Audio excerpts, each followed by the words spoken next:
40 ಜನ ಯುವಕರಿಂದ ವಕೀಲ ಜಗ್ಗಿ ಮೇಲೆ ಹಲ್ಲೆ ಮಾಡಲಾಗಿತ್ತು. ಆದರೆ ಅವರ ವಿರುದ್ಧ ಈಗ ಎಫ್ಐಆರ್ ದಾಖಲಾಗಿದೆ. 40 ಜನರ ಮೇಲೆ ಎಫ್ಐಆರ್ ಮಾಡಿದ ಪೊಲೀಸರು ಕೊಡಿಗೆಹಳ್ಳಿ ಪೊಲೀಸ್ ಠಾಣೆಯಲ್ಲಿ ಎಫ್ಐಆರ್ ದಾಖಲಾಗಿದೆ.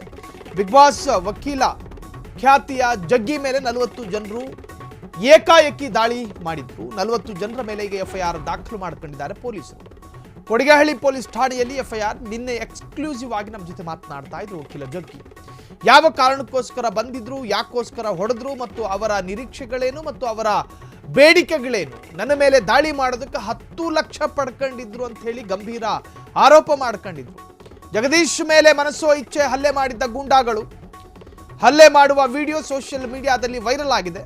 ಬಟ್ಟೆ ಬಿಚ್ಕೊಂಡು ಹೊಡಿತೀನಿ ಅಂತ ಹೇಳಿ ಒಬ್ಬ ಓಡಾಡ್ತಿದ್ದ. ಕೊಡಿಗೆಹಳ್ಳಿ ಪೊಲೀಸ್ ಠಾಣಾ ವ್ಯಾಪ್ತಿಯ ಬೇಕರಿಯೊಂದರ ಮುಂದೆ ಗಲಾಟೆ ನಡೆದಿತ್ತು. ಆ ದೃಶ್ಯ ಇವತ್ತು ನಿಮಗೆ ತೋರಿಸ್ತೀವಿ. ಈಗಾಗಲೇ ಆ ಕೇಸ್ ಎಫ್ಐಆರ್ ನಂಬರ್ ಕೂಡ ನಾನು ನಿಮಗೆ ರಿವೀಲ್ ಮಾಡ್ತಾ ಇದ್ದೀವಿ.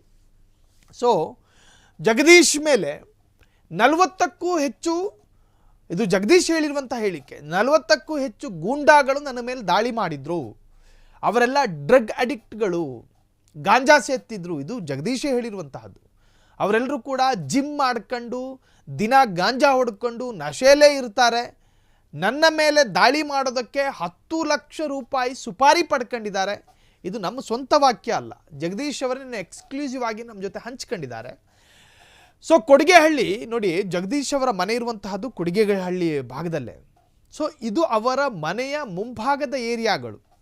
ಆ ಏರಿಯಾಗಳಲ್ಲಿ ಒಂದು ಬೇಕರಿ ಇದೆ. ಆ ಬೇಕರಿಯಲ್ಲಿ ಈ ಹುಡುಗರೆಲ್ಲ ಬಂದು ನಿಂತ್ಕೋತಾರೆ.